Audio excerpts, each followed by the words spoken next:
할렐루야. 어느 가정에 믿음 좋은 시어머니가 한 분 계셨대요. 문제는 이 가정에 근심거리가 하나 있었답니다.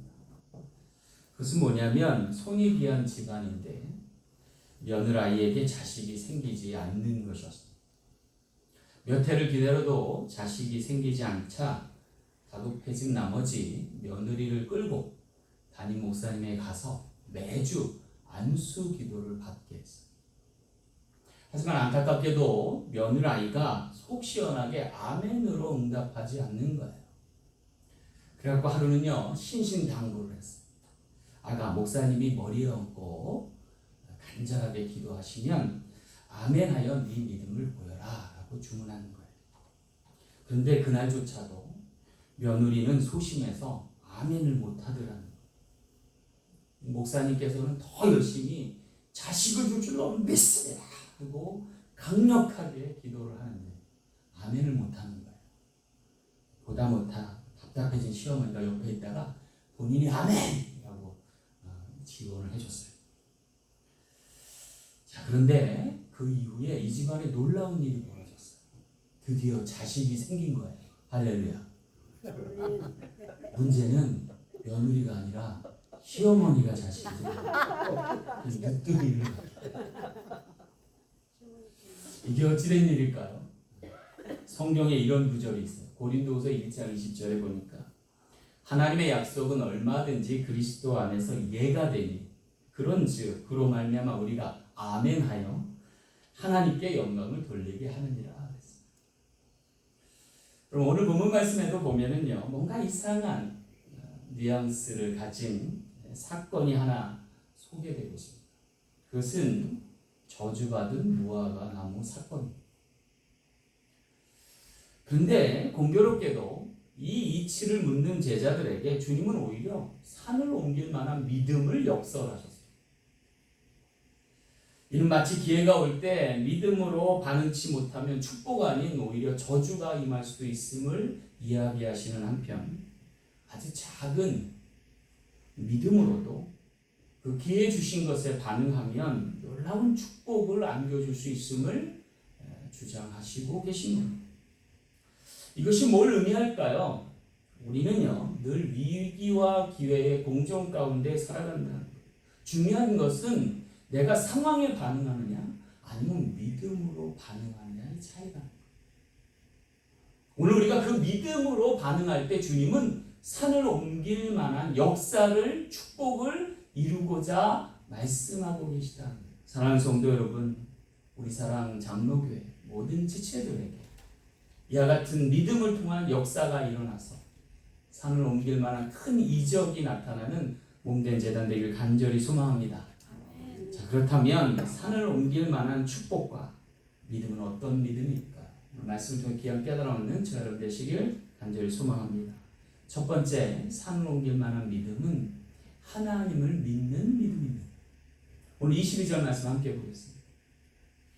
예수께서 그들에게 대답하여 이르시되 하나님을 믿으라 라고 말씀하셨어요. 여기 그들에게 예수님이 이르셨는데 여기서 말한 그들은 누구예요? 제자들을 말해요. 12제자를 비롯한 제자들을 언급하신 거예요. 근데 주님은 그들에게 공교롭게도 하나님을 믿으라라고 재천명하신 거예요. 본래 부름받은 제자들은요 뛰어난 율법학자들은 아니었지만 그런데도 불구하고 나름대로 믿음을 가진 사람들이었어요. 그런데 주님은 새삼스레 저주받은 무화과 나무 사건 아래에서 그와 관련하여 그들에게 하나님 믿을 것을 재촉구하신 거예요. 왜일까요? 그들이 하나님을 몰라서일까요? 믿음이 없어서일까요? 어쩌면 이 제자들이 이 무화과 나무, 저주받은 나무의 사건을 통해서 다시금 재인식해야 될 부분이 하나 있었는데 주님은 그걸 콕 집어서 얘기하시는 거예요. 그것은 얼마든지 예가 되고 얼마든지 가능케 하실 하나님, 전능자의 하나님, 구원자의 하나님을 제대로 믿을 것을 촉구하시는 거랍니다.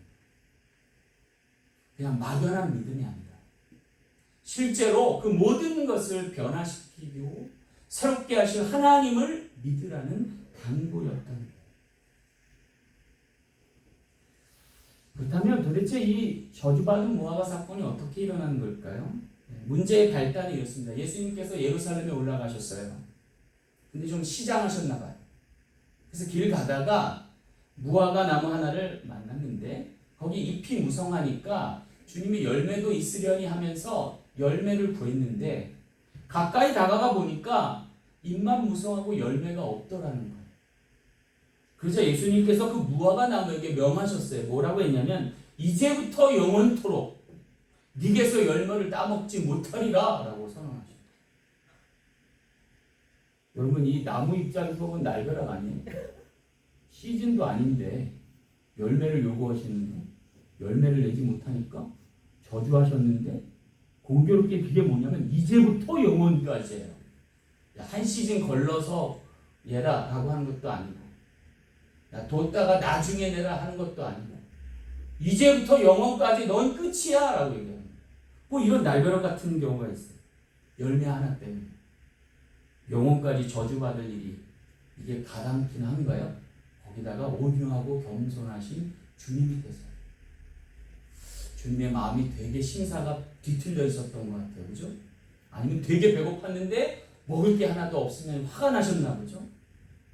그런데 이런 황당한 일이 태초에도 일어났어요. 언제예요? 선악을 알게 하는 나무 아래에서 열매 하나 때문에 축복과 저주가 완전히 뒤바뀐 사건이 있었더라는 거예요. 대초에 아담과 하와가 먹지 말아야 될 열매는 먹고 먹었어야 될 생명나무 열매는 먹지 못했다. 그런데 그게 그때부터 지금까지 계속 이어졌다. 어쩌면 앞으로도 영원히 우리는 선악을 알게 하는 나무의 열매는 못 먹을지 모르겠다. 뭐 때문에 이런 일이 벌어져야 돼요? 이유는 단 하나예요. 하나님을 믿지 않았어. 하나님을 믿지 않아서 그래요. 더 구체적으로 얘기하면 하나님의 말씀을 따르지 않아서 그래요. 그러면 저주를 받을 수 있어요. 그 저주가 그때부터 영원토록 갈 수도 있다는 거예요. 뭐가 문제일까요?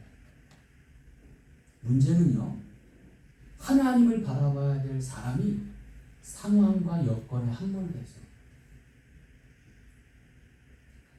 다시 말하면 우리가 상황에 너무 매여 있고 여건에 너무 관여하다 보면 하나님을 놓쳐버리게 되고, 그렇게 되면 믿음이 없어져요. 그리고 그 믿음 없음 때문에 오늘 우리가 오히려 상황에 함몰되어서 저주 아래 메어질 수도 있음을 경계하시는 거예요. 그러나 반면으로 우리가 하나님을 믿기 시작하면 그 하나님께서 보내신 주를 영접할 것이고, 그 주님을 영접하여 그의 말씀을 따르면 반면에 놀라운 축복으로도 함께할 수 있다는 역설이 담겨있는 거죠. 그것이 산을 옮길 만한 역사도 이룰 수 있는 믿음이 된다는 것을 이해합니다. 문제는 그렇습니다. 오늘 우리가 상황에 반응합니까? 아니면 믿음으로 반응합니까? 하나님의 역사가 일어나고 하나님께서 걷는 가운데 함께 하시면 상황도 바뀔 줄로 믿는 저와 여러분 되시길 간절히 소망합니다. 이와 본문에 비슷한 말씀이 요한복음에도 소개돼요. 요한복음 14장 1절에 보니까 너희는 마음에 근심하지 말라. 하나님을 믿으니 또 나를 믿으라. 내 아버지 집에 거할 곳이 많도다. 이게 주님의 말씀이에요. 하나님을 믿을 때 주님을 믿게 되고 주의 말씀을 따르게 되고, 그렇게 되면 어떻게 된다는 거예요? 아버지 집으로 옮겨진다는 거예요. 아버지 집으로 옮겨진다는 것은 내가 산을 옮길 만한 믿음에 의해서 근거하는데, 그것은 사실은 내 믿음이 아니라 주님을 믿는 거죠. 주님을 믿음으로 하나님을 믿게 되는 거죠. 하나님을 믿음으로 전능자 하나님, 구원의 하나님이 내게 역사하셔서 내 상황을 바꾸실 수 있다는 거예요. 여러분, 그와 같은 믿음으로 놀라운 역사의 주인공이 되는 저는 되시길 간절히 소망합니다. 여러분, 여기 이 저주받은 무화과 나무가 상정하는 게 뭐예요? 어쩌면 그것은 저주받은 형틀인 십자가를 이야기하는지 모르겠어요. 여러분, 십자가에는요, 이파리조차도 없어요. 옛날에는 잎이 무성한 나무였을 거예요. 근데 그 이파리가 없어요. 어쩌면 그 전에는 열매가 가득했던 나무였는지 몰라요. 그런데 믿음을 요구할 때 믿음을 내지 못하고 열매가 없고 이파리가 떨어지고 앙상한 나무뼈대만 남았어요. 사람을 죽게 하는 나무의 저주받은 형틀로 전락했을 수도 있다. 그러나 반대로 거기 하나님을 믿는 예수께서 십자가에 달리시고 그로부터 놀라운 부활의 역사가 나타나고 아론의 쌍난 지팡이와 같이 새롭게 우미 돋고 가지가 뻗어지고 꽃이 피고 열매가 맺는 놀라운 역사로 변모될 수 있음을 이야기하는 거예요. 여러분, 오늘 우리 삶도 마찬가지예요. 하나님을 믿으십시오. 주님을 영접하십시오. 그의 말씀을 따르십시오. 산을 옮길 만한 놀라운 축복의 역사가 저와 여러분에게 있어지게 될 줄로 믿습니다. 그렇다면 어떤 하나님을 믿으라는 거예요? 어떻게 하나님을 믿으라는 거예요? 그것은 생사화복의 주인이 하나님이심을 믿으라는 거예요. 오늘 우리의 모든 상황을 바꾸시고 모든 능력의 주체가 되시는 하나님을 하나님으로 모시라는 거예요. 그 하나님을 모시는 방법은 하나님으로 나의 주인 되게 하십니다. 내 모든 시간, 내 모든 물질, 내 모든 능력의 근원이 하나님께 있고 하나님을 통해서 얼마든지 예가 되고 변화되는 놀라운 역사를 받아들이라. 그래서 하나님의 통치가 내 삶에 나타나시고 그의 다스림이 준행할 수 있게끔 하면 놀라운 축복으로 바뀌어집니다. 여러분 믿으십니까? 아멘.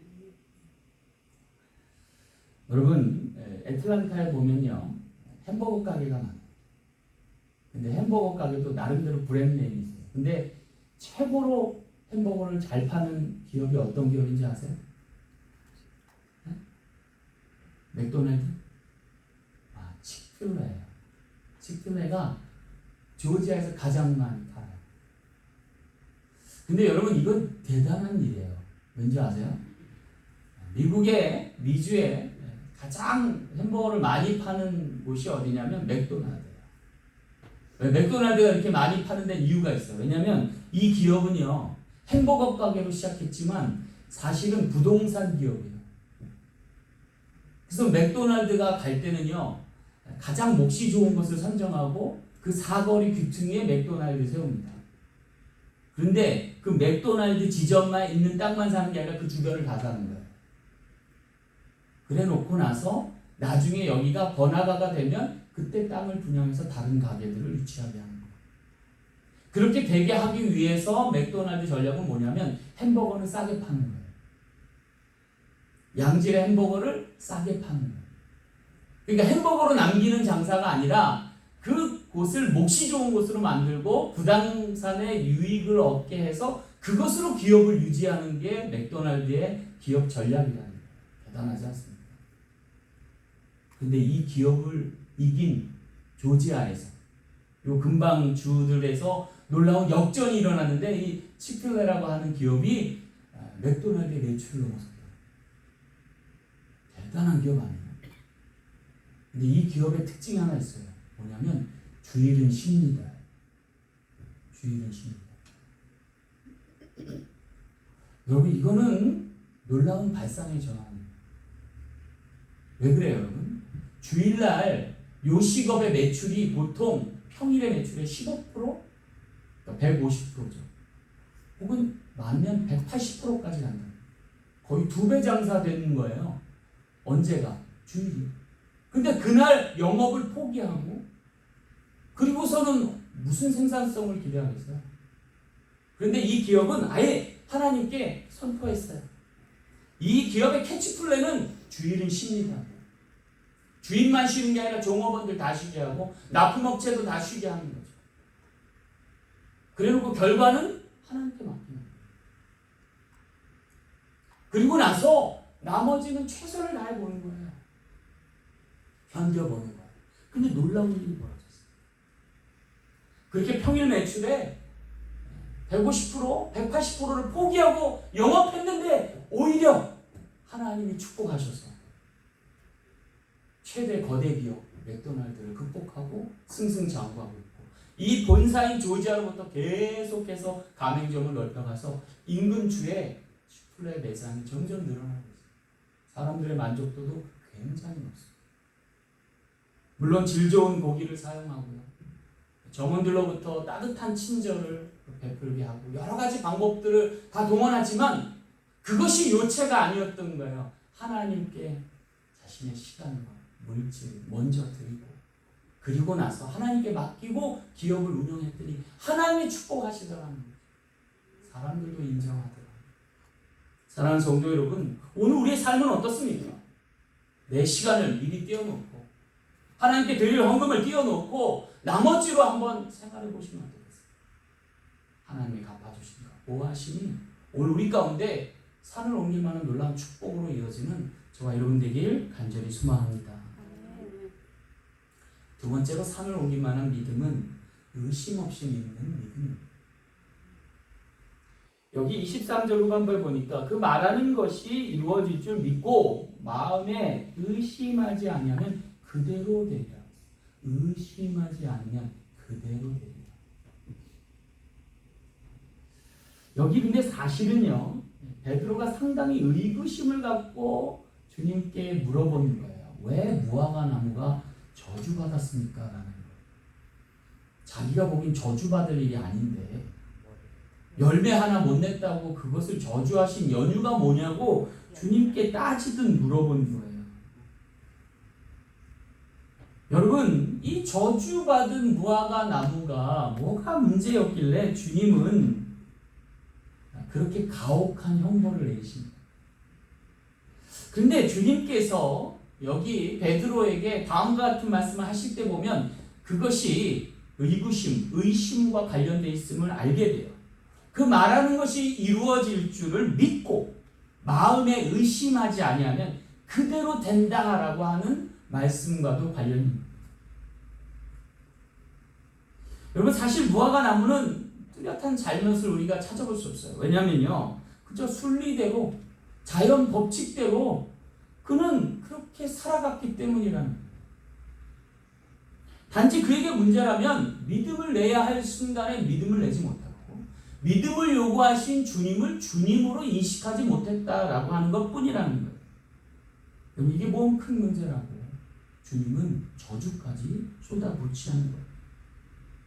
근데 여러분, 우리가 아까 언급했던 태초에 선악을 알게 하는 나무의 열매 가운데서 인간이 타락했던 연유를 찾아보면 이유는 하나예요. 뭐예요? 의심한 거예요. 뭘 의심했어요? 하나님이 내게 말씀하셨는데 진짜인가? 사탄이 유혹하잖아요. 진정 죽을까 하셨냐? 그러고 보니까 약간의 의구심이 작용하기 시작한 하와가 어떻게 해요? 에이, 그럴 리 없어 라고 다시금 바라보니까 보암직하고 먹음직하고 지혜롭게 할 만큼 탐스럽게 보이고 먹고 나니까 아무 이상 없더라는 거죠. 그래서 자기 남편에게도 주는 거 아니에요.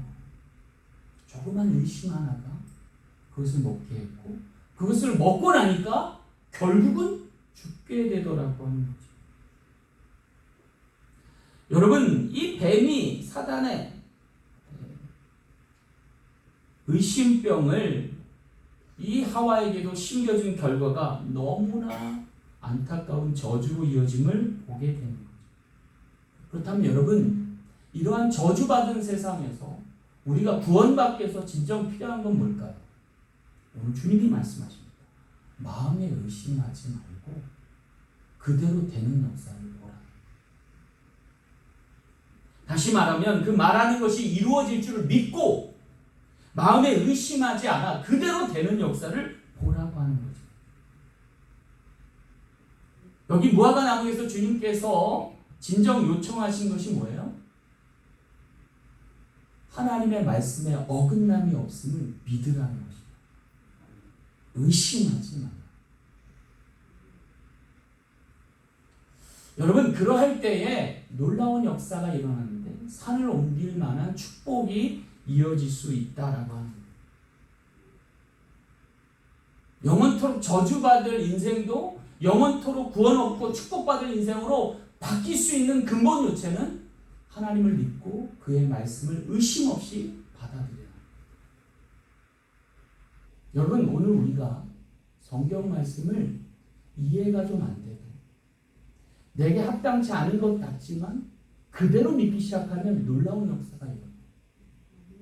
내 기준으로는 안 될 것 같은데 하나님 역사하신 걸 보기 시작하면 믿음이 쌓여가고 그 믿음의 강도가 올라가므로 나중에는 산을 옮길 만한 믿음도 얻게 되는 것이고 축복도 받게 되는 줄 믿으시기 바랍니다. 예를 한 가지 들게요. 여러분, 우리가 요새요 제철 과일 아닌 과일을 먹을 때가 많습니다. 그렇지 않아요? 한겨울에도 수박 먹는 경우도 있고 딸기를 먹는 경우도 있어요. 왜 그럴까요?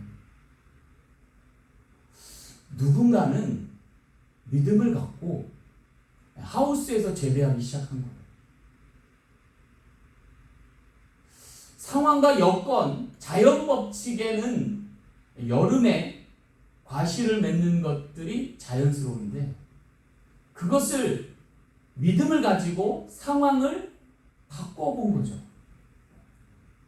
그래서 엄동설안에도 딸기가 나고 수박이 나게 합니다. 그것을 정성스레 모아가지고 내다 팔았더니 어때요? 제철에 팔 때보다 훨씬 더 비싼 가격으로 팔 수 있게 돼요. 또 그것으로 얻어진 유익과 부의 재생산을 또 한 번 투자하면 더 큰 수익을 얻게 됩니다. 뿐만 아니라 며칠 지나면 시들어버리는 과일을 냉장고나 냉동고에 넣으면 훨씬 더 오랫도록 먹게 됩니다. 모두가 누군가 믿음을 갖고 의지롭게 행동했을 때 가능합니다. 오늘 우리 삶도 마찬가지입니다. 하나님이, 전능자 하나님이, 구원의 하나님이 오늘 우리의 인생을 얼마든지 바꾸실 수 있다는 거예요. 더 좋은 것으로, 더 놀라운 것으로 비견할 수 있다. 그것을 믿고 의심하지 않으면 그대로 되는 역사가 나타날 수 있게 된다는 거예요. 오늘 예수께서 어쩌면 무화과 나무에게 그걸 요구하셨는지 모르겠어요. 아직 네 철이 아니냐? 그러나 주님을 주님으로 영접해서 그걸 한번 바꿔볼 수는 없겠니? 하고 요청합니다. 여러분, 예수께서 우리에게 찾아오셔서 항상 믿음을 요구하실 때가 있어요. 그 요구된 믿음은요, 자연 법칙과 반할 수도 있어요. 아직 내게는 연약한 내 믿음 갖고는 수행하지 못할 수도 있는 그런 과업을 주실 때가 있어요. 근데 여러분, 그때 믿음으로 반응하면 놀라운 역사가 일어나요. 그것은 내가 버리는 역사가 아니라 주님이 이끌어 가시는 역사가 될 줄로 믿으시기 바랍니다. 여러분, 한번 인생의 뒤안길을 살펴보세요. 여러분, 그때 내가 용기를 냈어야 하는데 라고 하는 시점에 용기를 못 냈습니다. 그때마저 내가 용기 내길 잘했어, 믿음을 내길 잘했어 라고 한 적이 있죠. 그 이후에 인생이 어떻게 바뀌어요? 하나님을 믿고 예수를 영접하고 내가 믿음을 냈을 때 내 인생이 한 단계 도약하지 않던가요? 반면에 믿음을 내야 할 때 내지 말아요.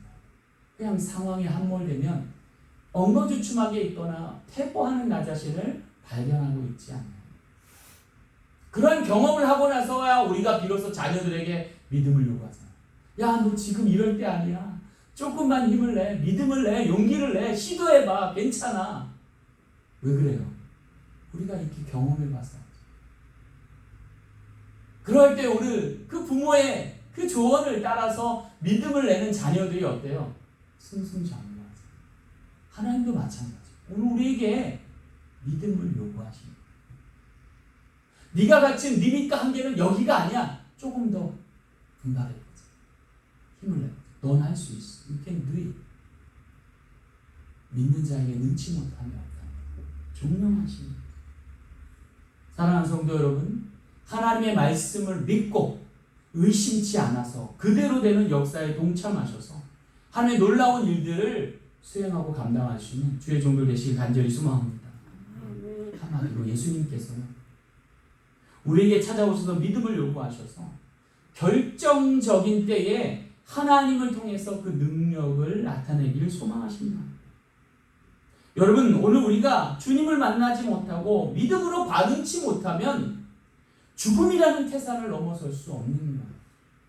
반면에 우리가 순리대로 법칙대로 살지만 그러나 주님이 믿음을 요구하실 때 믿음으로 반응합니다. 죽음을 넘어 영생의 축복에 이를 수 있는 귀한 지체된 줄로 믿습니다. 여러분, 우리 인생에서 정작 실패하는 건 두려운 게 아닙니다. 정작 두려워야 될 것은 주님을 영접하여야 할 때 영접하지 못함. 반면에 우리가 주님을 주님으로 영접하면 오늘 그 영접하는 자, 그 이름을 믿는 자에게 자녀됨의 권세, 영생의 축복을 허락하실 줄 믿고 믿음으로 나아갈 수 있는 저는 되시길 간절히 소망합니다. 마지막 세 번째 산을 옮길만한 믿음은 받은 줄로 믿는 믿음. 오늘 24절 후반부에 보니까 무엇이든지 기도하고 구하는 것은 받은 줄로 믿으라 하겠습니다. 받은 줄로 믿으라. 여기 무엇이든 기도하고 구하는 것을 받은 줄로 믿으라라는 말씀은요, 굉장히 중요한 말씀입니다. 왜냐하면 이게 은혜거든요. 사실 구하기도 전에 미리 받는 게 있어요. 그러한 때가 있어요. 언제예요? 어린아이 때. 어린아이. 구하기도 전에 착착 주시잖아요. 그렇죠? 먹을 거 하면 먹을 거 나오고, 입을 거 하면 입을 거 나오고, 잠잘 거 하면 잠잘 거 다 베풀어 주잖아요. 그기가 어디예요? 요람, 천국이죠. 구하기 전에 있어야 할 것을 주시는 거. 그런데 오늘 우리가 자라면서부터는 어떻게 해요? 부모님들이 좀 바꿔요, 방법을. 구할 때 주기 시작합니다. 왜 그래요? 믿음을 키워가게 하기 위해서. 따라서 오늘 우리에게 필요한 믿음은 뭐예요? 받은 줄로 믿는 믿음이에요.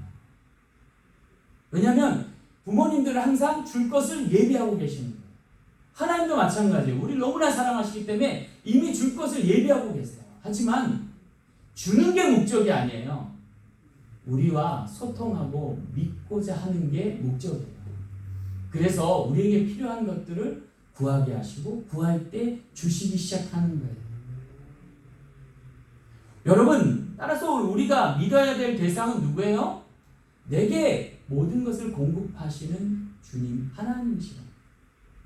그리고 그 공급하심을 믿고 받은 줄로 여기면서 따라가야 된다. 그럴 때 오늘 우리는 세상을 통하여 주님의 주님 되심을 인정하게 됩니다. 그것을 통해서 산을 옮길 만한 믿음과 역사를 보게 되는 축복의 주인공이 되게 됩니다. 예를 들어서 아브라함이 처음부터 대단한 믿음의 사람이 아니었어요. 75세에 처음 부르실 때 보면 어디로 갈지 행할 바도 모르는 사람이었어요. 그런데 주님이 주시는 믿음을 조금씩 받기 시작하면서 그 방법을 터득하고 믿음으로 쫓기 시작하면서 나중에는 자신이 가장 소중하게 여기는 상속자 이삭까지도 내어드릴 수 있는 믿음으로 자랍니다. 설사 내가 그를 죽여도 하나님이 살리실 것을 믿는 부활의 역사까지도 이르게 된 것을 보게 되는 거죠. 여러분, 오늘 우리가 기억할 거 있어요. 오늘 우리가 이 믿음을 잃지 않도록 해야 돼요. 왜냐하면 가끔 가다가 세상이 우리를 속이거든요. 세상을 우리에게 허락하신 하나님께서 사단에게 잠시 오늘 우리를 맡기셔요. 그래서 오늘 우리의 믿음을 더욱더 고양시키길 원하세요. 따라서 속이는 세상을 원망하지 말고 오히려 세상을 바꾸실 하나님을 믿게 되시길 간절히 소망합니다. 그럴 때 오늘 우리가 하나님의 성화된 거룩한 형상으로 지음받게 됩니다.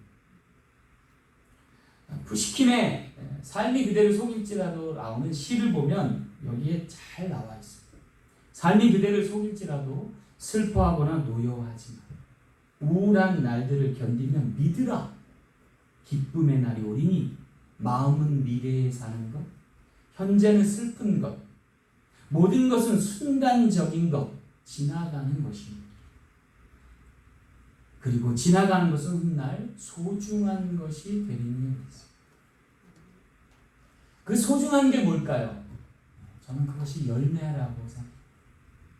그리고 그 열매로 그의 신앙을 아시고 오늘에게 놀라운 상급을 허락하실 줄 믿습니다. 사랑하는 성도 여러분, 여기에는 각자 이민 생활의 기간이 있을 거예요. 어떤 분들은 저보다도 훨씬 더 오랜 기간 이민 생활을 하셨어요. 저도 이제 20년 정도 이제 다가오는데, 여기 30년 하신 분, 40년 하신 분, 간혹 보다 보니까 50년도 이민 생활 하신 분이 계세요. 근데 그분들에게 제가 얘기를 들을 때 뭔 얘기를 했냐면, 옛날이 좋았어 라고 얘기하시더라고요. 그래서 처음에 저는 진짜 옛날이 좋았는 거라고 착각을 했어요.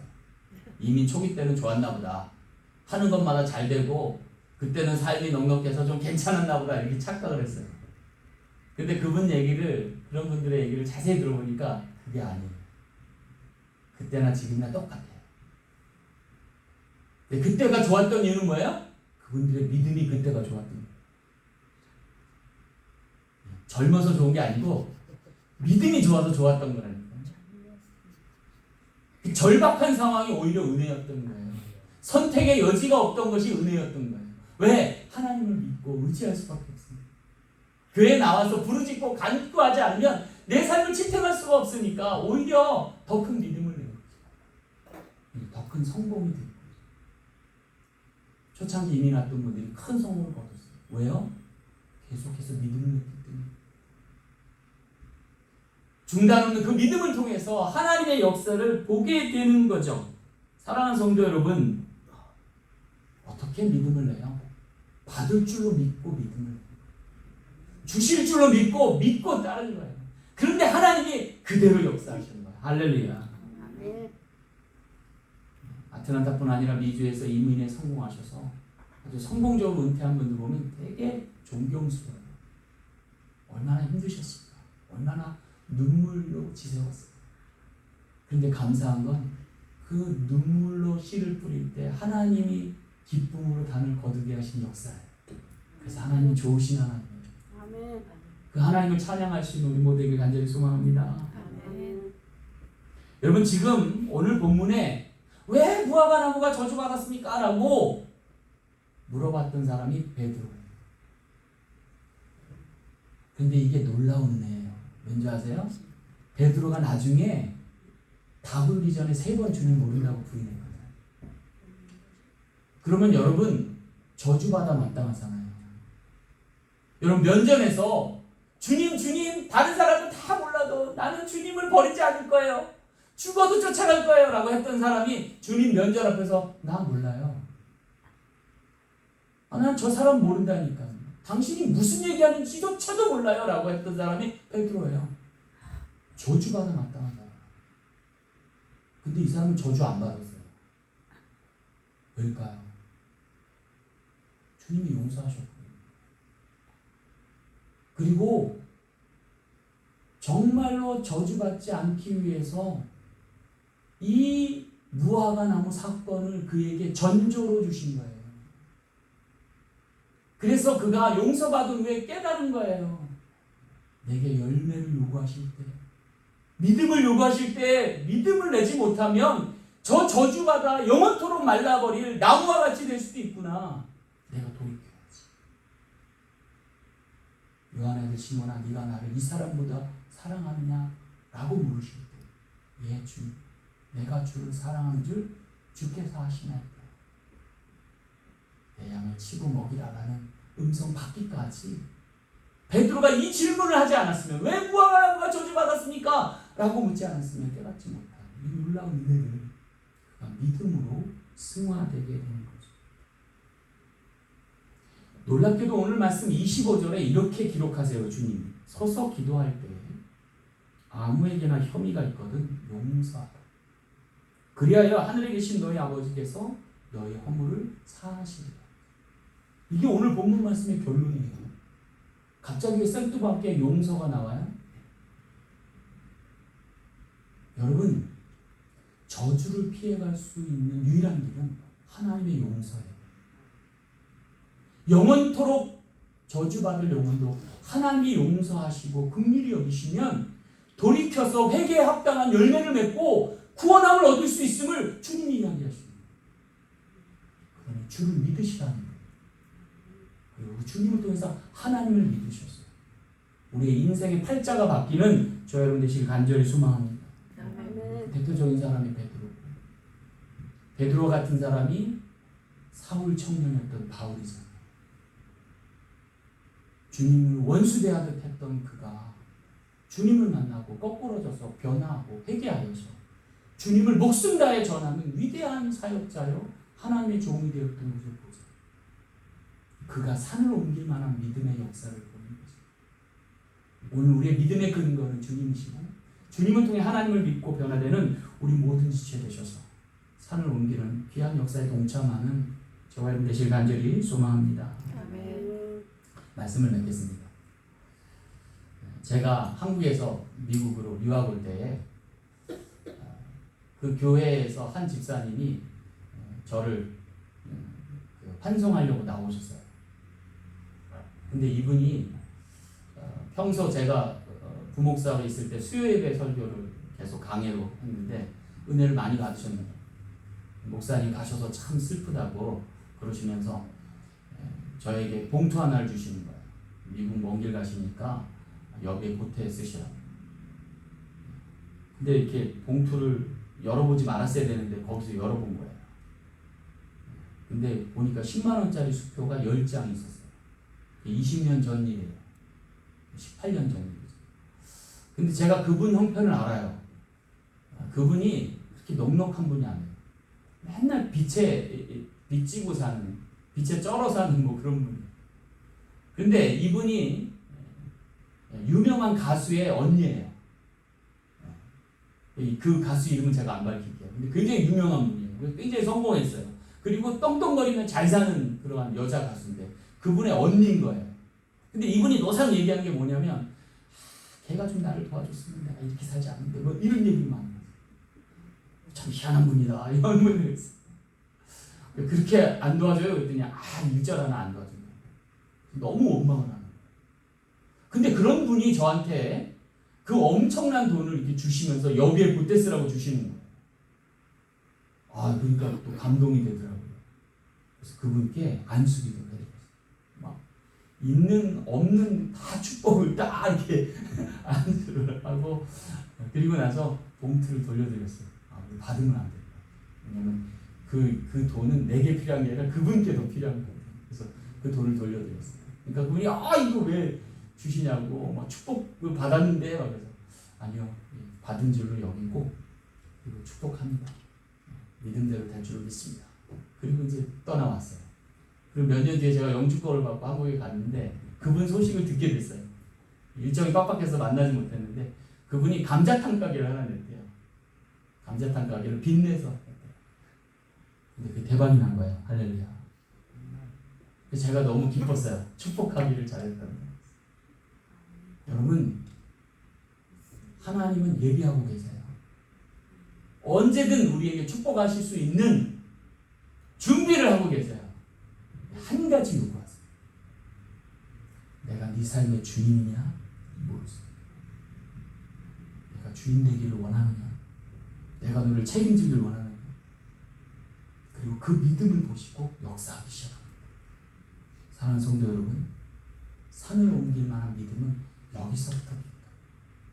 주님을 믿고 의뢰하며 처음은 미약하지만 그 끝이 창백해 되는 놀라운 역사 이루어 주셨습니다. 산을 옮기고도 남을 축복의 주인공 되는 우리 모두 되시길 간절히 축원합니다. 기도하겠습니다. 성지오신 아버지 하나님 감사합니다.